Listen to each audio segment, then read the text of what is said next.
Good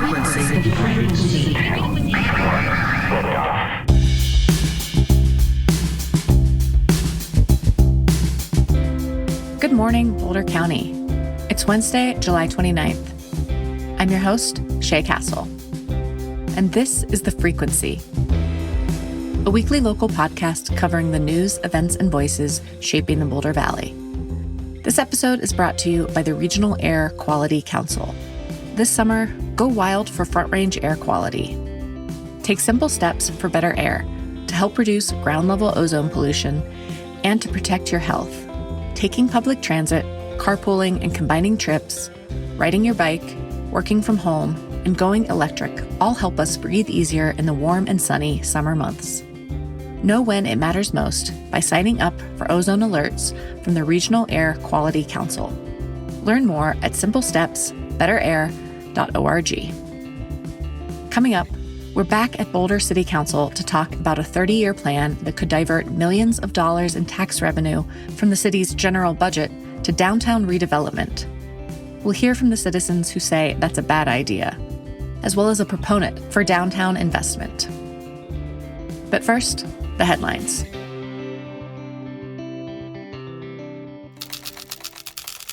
I want to say one more thing with respect to what I regard as a momentous and misguided decision regarding the Boulder Airport. I've often advised prospective candidates for council to always act as if you're without fear of losing the position. If you hang on too tightly, you will become bound to the politics, not your values. Today, I get to put that belief into practice. I've never believed in the indispensability of any individual in politics, and that is certainly applicable to me. But I believe in serving according to my values and with a sense of self-respect. And if I feel I can no longer do so, I will choose not to serve. I will not be a party to the surrender of our valuable airport land in perpetuity for no purpose, little consideration, failure to properly consider our alternatives, and entirely without the extensive community input that this subject requires. I will not be a party to elevating the interests of 50 to 60 resident pilots over what I regard are the interests of 107,000 residents. For once, simply being a recorded vote in opposition does not suffice. Accordingly, and in sorrowful protest, I am resigning as a member of the Boulder City Council, effective immediately. A Boulder City Councilman resigned mid-meeting on Thursday. Mark Wallach, first elected in 2019, tendered his resignation immediately following a vote on Boulder's airport. Wallach was among a group of residents advocating for the airport to be redeveloped into housing. The city of Boulder previously sued the Federal Aviation Administration for the right to do so, despite having accepted funds for the airport that the federal government argued requires Boulder to operate it as an airport indefinitely. The city's lawsuit was dismissed, and Boulder chose not to appeal. Thursday night's vote clarified that Boulder city staff could seek and accept additional federal grants in the future. Federal funds help pay for the operation and maintenance of the airport, which serves mostly small hobby planes in addition to infrequently serving as a base of operations for fighting wildfires. Grants will still be subject to council approval. Wallach was the lone no vote on the matter, which he called a momentous and misguided decision. Wallach was elected to his third and final term as a council member last year and was set to serve through 2028. His seat will be filled in the November election, meaning 6 spots are up for grabs this fall. Erie residents are circulating a petition to overturn an oil and gas deal approved by the town council earlier this month. The split vote will allow SM Energy to drill under town land in exchange for property, $4.5 million in cash, and a share of production revenue. The deal was approved in a controversial second vote after an initial attempt failed in a tie. Citizens want to force the matter to a vote of the general public. They'll have to gather roughly 1,500 signatures. If successful, a special election would likely be held in December, according to Colorado Hometown Weekly. The newspaper also reported the consultant who brokered the deal submitted an invoice for his services for a total of $4.5 million. Read more at the link in our show notes. Childcare is an infrastructure need in the economic sense alone. I mean, forget even just like the soul and spirit of the child. Thinking about childcare as a public good, big companies, they expect and need and rely on there being a healthy functioning system of childcare, but don't participate in making sure it's possible. It just becomes this invisible thing that we as parents, have to kind of grapple with. Boulder County residents will weigh a property tax increase this fall to fund the area's flailing child care support system. County commissioners last week advanced the tax to the November ballot. If passed, the initiative would raise an estimated $30 million per year to boost teacher pay, fund expansions of existing child care providers, and subsidize care for low and middle-income families. The tax is estimated at $16 per $100,000 of home value, or under $10 a month, for a house worth Boulder County's median of roughly $750,000. Read more from Denver 7 at the link in our show notes.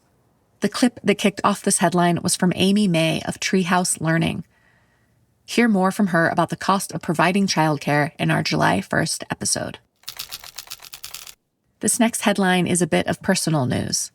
I have been named one of the 2026 Women Who Light the Community, alongside other women in local media from the Daily Camera, Yellow Scene, and Boulder Reporting Lab. The awards are handed out by the Boulder Chamber of Commerce every year to women who have worked to address meaningful business, nonprofit, education, arts, and community needs. Recipients are chosen through a nomination process. I don't know who nominated me. Maybe it was one of you, my lovely Frequency listeners. I continue to be grateful and humbled to be part of this community. I literally would not be here without your support, financial, emotional, and otherwise. Thank you so much. All the honorees will be celebrated at a September 2nd event. If you plan on going, please come say hi. I would love to meet you.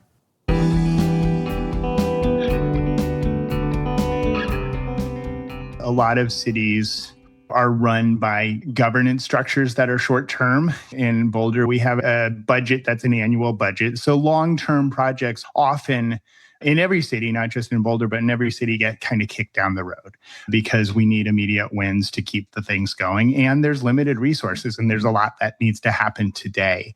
Cities have limited tools for development, for building, for growing, for investing in themselves. The DDA is an opportunity to invest future funds, basically to borrow against future revenue to create some infrastructure projects that will benefit the district long term. This would be a 30-year commitment with options to extend to 70 using a financing tool that most Boulder residents have never heard of. And City Council will be voting on August 6th on whether to send it to a ballot where fewer than 2,500 people will get to vote on putting this in place. Most people who are residents of Boulder, who voted for dedicated taxes for purposes, open space, transportation, general funds, libraries, and schools. These are taxes that will be impacted by the DDA. Most people have no idea about what's about to happen. And there's an open question about whether it'll turn out well for everyone or whether it'll be a drain on our resources. Those are essentially the two main arguments for and against the formation of a downtown development authority in Boulder. They are being delivered by Mike Mills of Boulder Progressives, arguing against, and Chip, formerly of the Downtown Boulder Partnership, and now a consultant on downtown and urban development with Big Creative Consulting. We'll hear more from Chip and Mike in a bit, but first, let's dive into what a downtown development authority is and why we're talking about it today on the show. We'll start with the why. It's easier to explain. On Thursday, August 6th, Boulder City Council might refer the formation of a DDA to the ballots. That's normally no big deal. Elected officials refer election items all the time. Voters don't really need to know about them until October, when ballots begin to be mailed out.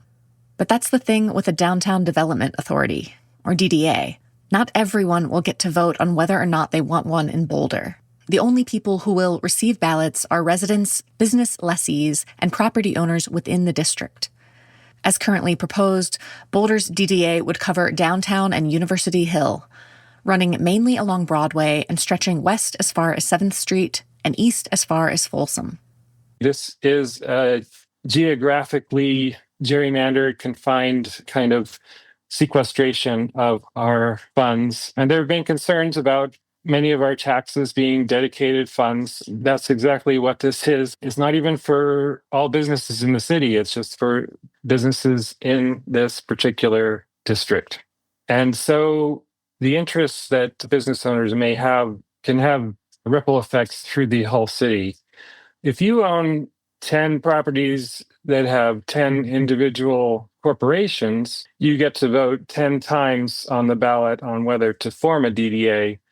If your 10 properties are all under one corporation, you get one ballot. This is true for property owners who don't even live in the state or in the country. So there are issues of democracy in that process. But that's how the state law works for DDAs. That's Mike Mills again from Boulder Progressives. The political party, one of Boulder's most influential, sounded the alarm about the DDA, in part because of the limited number of people who will get to vote on it. Due to the way state law is structured, votes are tied to properties, not people. That gives large property owners an advantage. I reached out to fact-check Boulder Progressives' statement on property owners getting multiple votes. City staff said claims were oversimplified. No one individual could fill out multiple ballots, but businesses can designate individuals to represent them. So real estate holding companies who own multiple properties registered under different LLCs could, in fact, get more than one vote. It's complicated, like everything about this topic. Let's get back to the basics of what a DDA is. Downtown development authorities are quasi-governmental entities that allow cities to take advantage of a type of financing known as tax increment financing, or TIF. It essentially freezes tax revenue in a given area for 30 years. Any growth in tax revenue over that time would go exclusively to the DDA. That leaves less money for everything else the city needs to pay for. Parks, police, fire, streets, snow plowing, etc. Because normally that money would go into the city's general fund, from which it finances the majority of its daily operations. Other taxing entities would also be foregoing revenue growth over the life of the DDA. That includes Boulder Valley School District, the Boulder Library District, and Boulder County. That's where Boulder Progressives' concerns come in. Say Boulder's downtown tax revenue for 2026 is $10 million. It's actually higher than that, but round numbers are easier to explain. Boulder will continue collecting that $10 million every year for the next 30 years, with any taxes it earns above that going to the DDA. If tax revenue downtown is $20 million for a given year, that extra $10 million would not go to the city, but to the downtown district exclusively. The city will continue to receive the same dollar amount it receives the year before the DDA is formed. It's not adjusted for inflation, as the DDA exists for a minimum of 30 years. Now think back to Dr. Evil from Austin Powers. He went into suspended animation in 1967, woke up in 1997, decided he was going to grab a nuclear missile and hold the world ransom for what? $1 million. Well, that was a lot of money in 1967, but 30 years later, not so much. Here's where Chip and Mike agree. Foregoing tax growth in the larger city budget is the major trade-off of the DDA, Chip says, but it's one he believes is worth it. My argument for it is this is one of the few ways that you can invest in bigger projects. For example, I'm fixated on the bathrooms downtown on the Pearl Street Mall.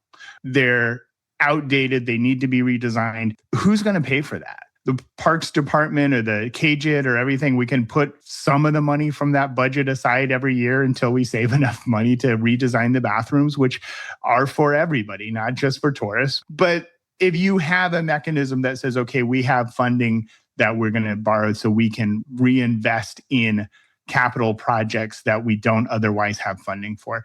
But yeah, the trade-off is we're locking in our tax base in this district. Downtown is a major contributor to Boulder's budget. In 2025, the downtown area accounted for 10% of all city sales tax. But downtown is struggling. We've all seen the empty storefronts and heard of the vacant offices. Post-COVID remote work has pushed office vacancy rates downtown to as high as 40%. Without workers, restaurants and stores have seen huge declines in sales. Downtown sales tax is 10% below pre-COVID levels when adjusted for inflation, according to the city, which brings us again to the DDA. Through tourism, but also through game nights, through sales tax, through Sundance, all of the things that generate revenue for all of the programs, the rec centers, the homeless services, or whatever the issues, the things that the city needs to and does fund. A lot of that comes from the commercial districts and specifically downtown. Again, this is the way we're going to invest in future infrastructure if we are going to do this. This is an opportunity to create something for future generations. And there is a trade-off. Would that future growth happen if we don't invest in this infrastructure? Or does the investment create the growth that otherwise wouldn't exist? That's really the argument. And I think reasonably people can disagree on that. Mike and the Boulder progressives aren't necessarily disagreeing with the core concept of a DDA. There's simply a lot that isn't understood or known yet, they say. Staff have been exploring a DDA for years. Chip even suggested one for the Hill when he was head of downtown Boulder. Council discussed the project in March of this year and was briefed again in late May. But members of the public, including the Boulder progressives, want more time before council hands over a major financial decision to a small fraction of property owners, businesses, and residents. I wouldn't say that Boulder progressives thinks the DDA is a bad idea, but it's something we're all learning about. And what we're asking is there be maybe a 1 year pause while there's more discussion about the implications of this issue. I'd say we need to hit the brakes here. There is this issue that we do have a lot of empty offices where people used to work and they used to go to lunch downtown and shop. That's impacting people. The question is whether the DDA is the right tool to address that office vacancy crisis. Thanks for hanging in there through this complex topic.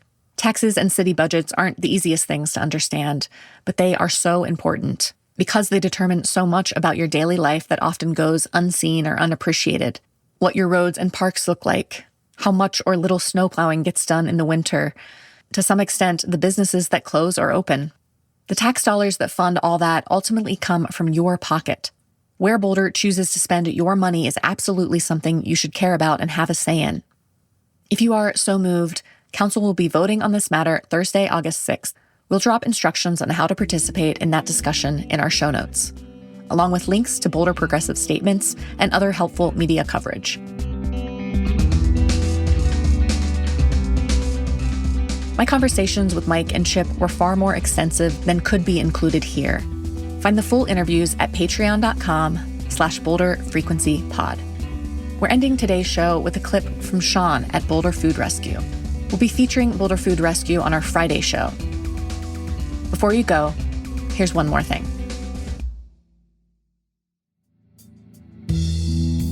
I feel like I've been seeing I don't know if awakening is the right term, or embracing might be a better term for it.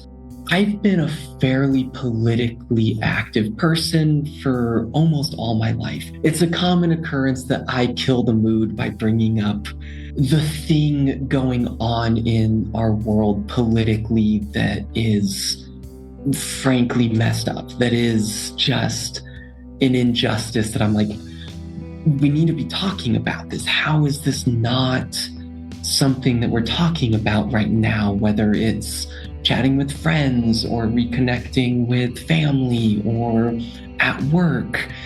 And something that has been inspiring for me recently is I feel like I am seeing not only more and more people do that, but I'm seeing more and more response to when I do that, of people being like, yes, let's latch on, let's talk about this, even though it's going to really bring down the mood. All the organizing that I've been seeing is also deeply inspiring, but that doesn't feel deeply new. Like, those people have been doing that work, and I don't want to undermine their work by any means with what I'm saying. But what's been inspiring is not the people who are like stepping up to lead, but the amount of people that I'm seeing who are stepping up to be a willing follower. And that has been really cool to see.